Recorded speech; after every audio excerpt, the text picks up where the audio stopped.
This is Larry the Barberman, and today I'm at the ISSE 2018 at Long Beach, California with Tori Gill.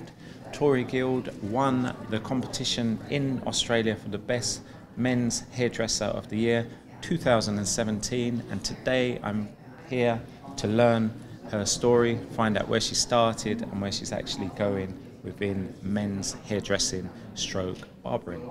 So Tori, thank you for having me. Thank you for having me. You're very welcome. Maybe we should start where you actually started your hair career. You're only 26 and you've scooped the Best Hairdresser of the Year in a different country, Australia, which is absolutely bizarre. So tell us your story. Cool. So when I was 15 years old, I wanted some money, and the only job you can get at that age was to either be a Saturday assistant in a salon or to do a paper round, and I wasn't going to do a paper round. I actually always wanted to go to art college, so this was just to get some extra cash at the weekend. So I went up to the salons in Edinburgh, and the first salon I went into was Chains Hairdressers, and I asked them if they needed a Saturday girl, and they did. So I started working there. I worked there every Saturday for 2 years while I was still at school.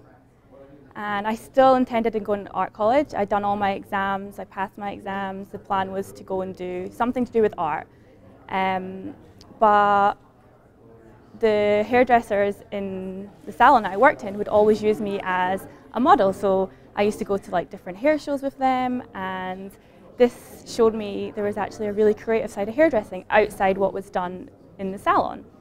And I loved it, and I thought, this is pretty much art. So I said to my dad, I said, I don't know what to do. Should I go to art college? Should I do hairdressing? And he said to me, well, you can go to art college whenever you want. It's harder to get an apprentice job when you're older. So why don't you get your trade, do hairdressing, and then if you do go to art college, then you can do all your uni friends' hair and make money. I was like, great, sounds like a great idea. So I left school at 17 after doing my hires, and I went full-time at Chains. And because when I was a Saturday girl, I used to just watch constantly, and I'm a very visual learner. So I went to Sally's, I bought myself a pair of hairdressing scissors, I bought some bleach, bought some tin foil, and I would do like all my friends' hair all the time. And yeah, so the time it actually came to me going full-time, I had a good idea about like how to do highlights, only bleach highlights. That's all they could get, no toner, just bleach highlights. And I would just practice cutting, I would just copy what they would do. So I had a good understanding. So when it came to me doing my apprenticeship, I actually qualified really fast. I'd done it in, I think, a year. And men's hairdressing was actually the last part of my apprenticeship that we got to learn. And because it was the last part, like I didn't enjoy it as much because I just wanted to be on the floor. I was like, I just want to do ladies' hair. I just want to do I loved doing colouring. Understood colouring a lot because the colour wheel is similar to doing painting. So I loved that side of, I understood what colours cancelled what and all that stuff. Yeah, so, and I also loved the avant-garde side of things. And I thought that was the way I was going to go. I was going to go and do avant-garde hair or session styling. And I used to always like pick up hair around the salon, and I'd make hair pieces. I'd like make flowers and like spray paint them different colours. And yeah, I used to do all that. So one of the girls that I worked with, she was doing an opening tour at Wella Trend Vision, and she invited me along to help do all the hair pieces and prep the models for all the shows. So I got to go to that, and when I went there, that just introduced me to like the whole new world. And I was like, this is what I want to do. I want to do competitions. I want to compete. I loved like all the creative side of the competitions and the hair and everything like that. So yeah, so anyway, once I was qualified, my goal was to enter Wella Trend Vision. That's what I wanted to do. And I went on holiday with my friends. We went to Ibiza, and I came back, and I decided that I wanted to go and do a season in Ibiza. I wanted to do a summer. So I left hairdressing altogether.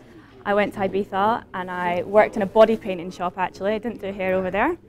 And I'd done 6 months over there, and after the season was finished, it was like October time, and I was coming back to Edinburgh, and I decided that I didn't want to be in the winter after having 6 months in the sun. So one of my friends, she was actually moving to Australia, so she's like, why don't you come to Australia?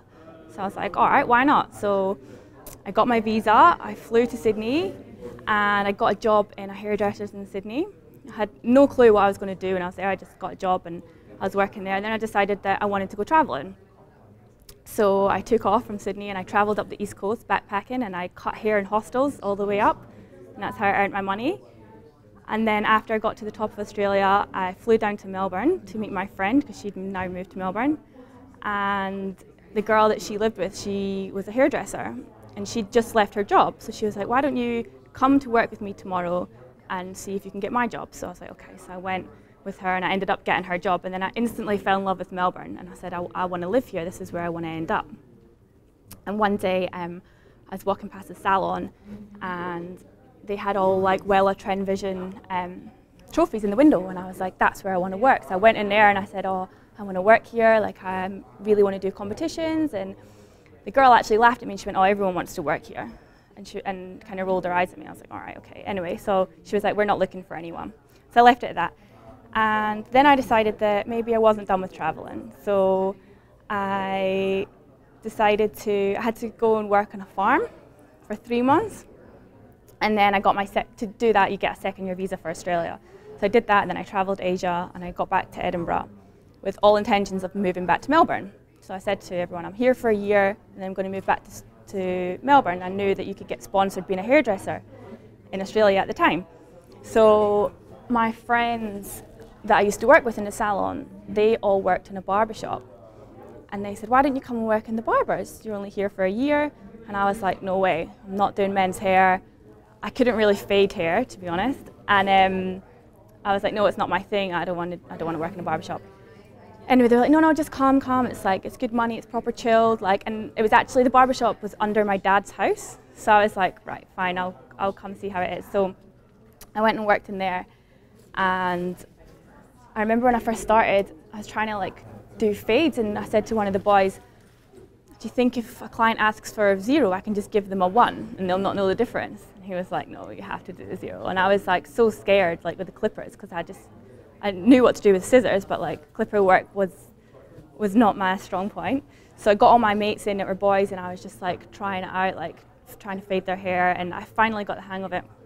And after like 2-3 weeks of working there, I loved it, and I was like, this is so much more chilled. Like guys are so much easier to like work with than girls. Like girls are never happy, like I can say that. We never know what we want. So I was like, I much prefer just dealing with guys. So I done that for a year, and then once the year was done, it was time for me. I wanted to move back to Melbourne. So I flew back to Melbourne, and I ended up just working in a random barbershop. I was in there, and I must have been working there for like 2-3 weeks or something, and I picked up a magazine, and I opened the magazine, and it said, Joey Scandizzo has opened a barbershop. And I remembered that that was the salon that I went into that had all the Trend Vision awards. So I was like, oh my God, they've opened a salon. And so I instantly went on their Instagram, and it said they were hiring. So I called them up and I said, oh, hey, I'm from Scotland. I need to be sponsored. Like, do you guys sponsor? And the guy said to me, no, we don't sponsor anyone. You need to be an Australian resident to work here. Sorry. So anyway, that was that. Anyway, I wasn't going to let it go. I was like, I need to work there. So I emailed them and I said, hey, I'm interested in working for you guys. So they said, yeah, cool, come in. Didn't mention anything about me being Scottish. I said, yeah, they said, come in. So anyway, I had an interview, got the job, and I said to the guy, look, I need to be sponsored to work here. And he said, okay, give us a month, and we'll look into it, and we'll see what we can do. And it's cut a long story short, they ended up sponsoring me. And the reason I wanted to work there is because it was more of like a men's hairdressing salon than a barbershop. And they had the awards.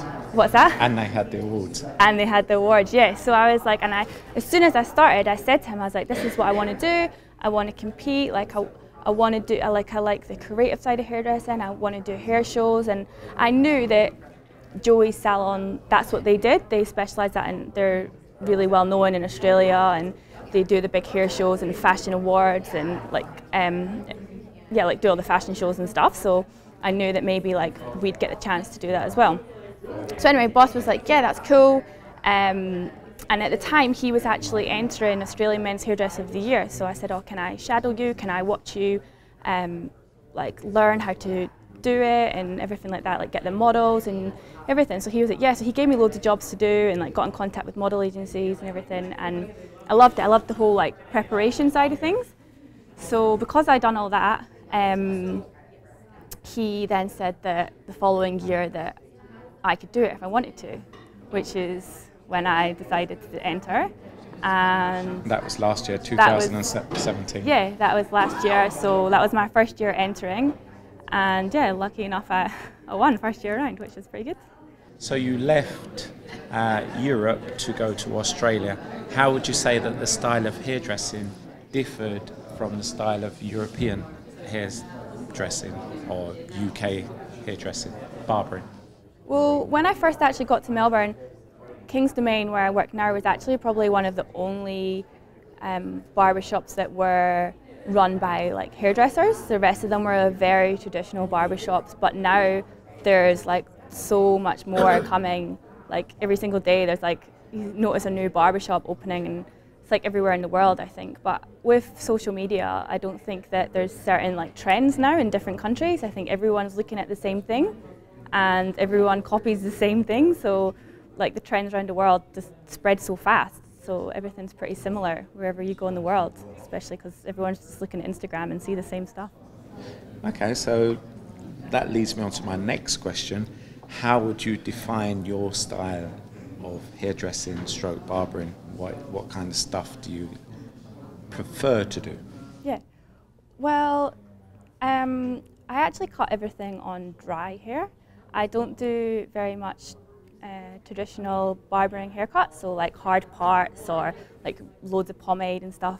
My style's very textured and natural, and all my haircuts, cutting the hair dry to the natural fall of the hair will really help it grow out nicely. And it's like putting a part in. If you're going to wear like have a side part or anything like that, I always dry it off and then see where it naturally wants to sit, rather than put it in when it's wet and then comb it in and then dry it off, and then when the client goes home and washes their hair, it actually might naturally not want to sit like that. So that's why I always dry it off first. And a lot of my clients, it works for a lot of my clients because they always say that even when they don't have product in their hair, their haircut always still looks good, and that's because I cut it to how it naturally wants to sit. Yeah, that kind of makes sense, because if you cut hair wet and, as you said, force it and manipulate it, yeah, you can manipulate it. In its dry state, it finds itself going back to its natural state, and then you find yourself correcting it. Yeah, people always say to me, oh, where do you do, like some of the apprentices in my shop say to me, oh, how do you know where to put the part in? And I said, let the hair decide where the part is. Like, don't you decide where the part goes. And same with doing a fade. Like, don't you decide how high up you take the fade. Let the head shape decide. Like I always say, you should only really take the fade, unless they ask for a high skin fade, only really take it to the widest part of the head, because that way you're going to maintain a square shape. And same with the part in. If the hair wants to split a certain way, like naturally, then that's where you should put it, rather than when it's wet. You're right, if you can manipulate it in a different way, but then if the client doesn't have product in their hair or lets their hair dry naturally, it's not going to look good. Okay. And do you think it was that particular way of cutting that helped you to scoop the title? Maybe. I just knew that when I'd done my collection, I wanted to do something that was kind of different, and but still commercial. So like all my haircuts in my last collection were all pretty commercial haircuts, and stuff that clients would actually get. They're not too like creative, they're not too out there, but I wanted the whole collection to be everything as a whole. So I actually decided how I wanted my models styled before I decided what I wanted to do with their hair. Like fashion's like a huge like inspiration to me. I love fashion, I love styling, and so yeah, I decided how I wanted them styled first, and then from there I then decided how I wanted actually the haircuts to be. And a lot of people would do that differently. They'd let a stylist decide how the models should wear, what the model should wear, but I wanted to do everything as a whole and create a whole. That's what I like about photo shoots. You're creating a whole story rather than just doing the haircut. And how much would you say that Wella played a part in your preparation from your experience that you had? I mean, you was only prepping, but just being in that environment. Yeah, it definitely played a huge part. Seeing that side of it, especially being so young at the time, if I wasn't exposed to that, then I probably wouldn't have known that side of hairdressing and that side of how much creativity goes into hair.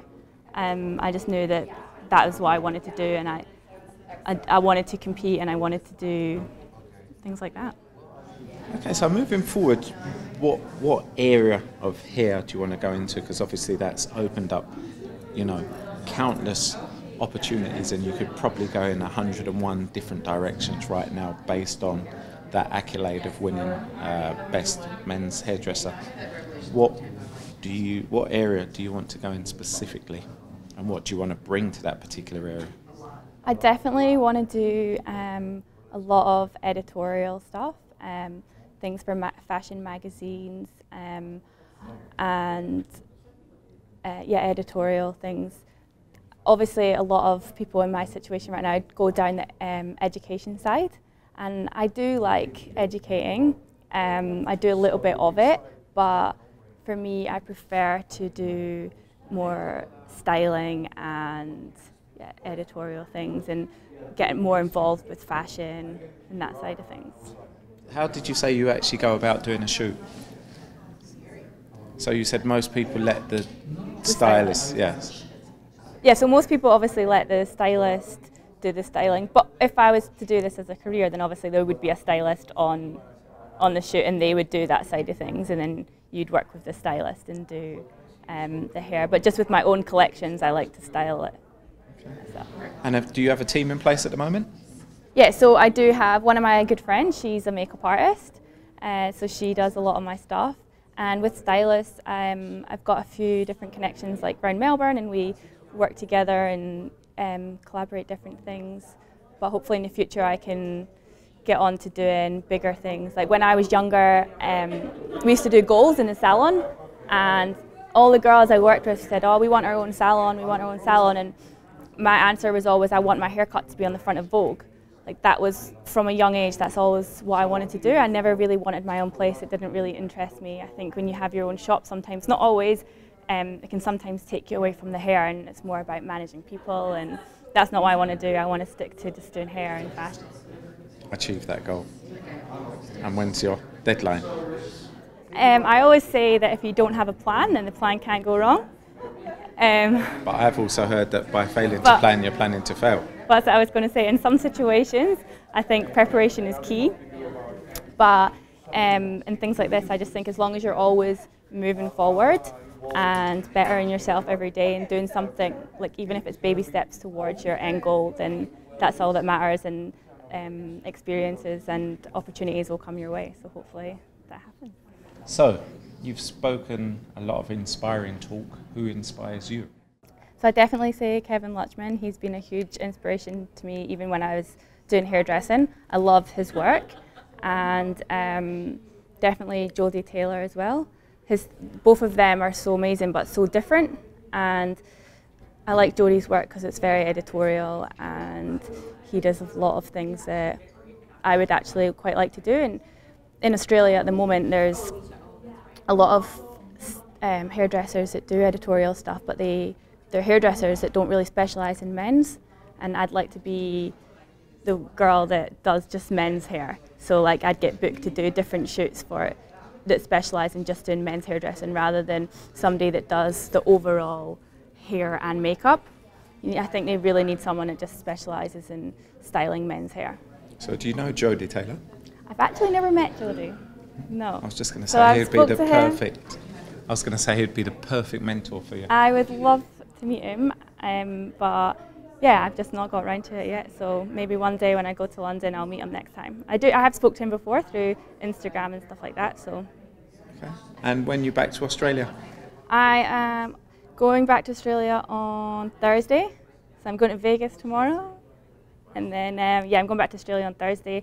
And then I've got 2 weeks until my shoot for Hair Expo 2018 Men's Hairdresser of the Year. All right, so you've got the whole plane ride to map out your goals. Yeah, definitely. Map out your photo shoot.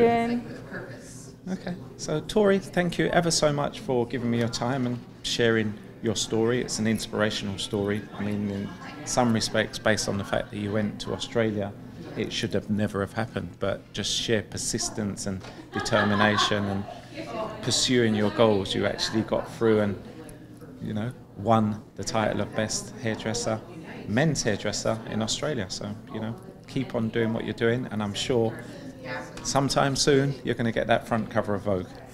Thank you for having me.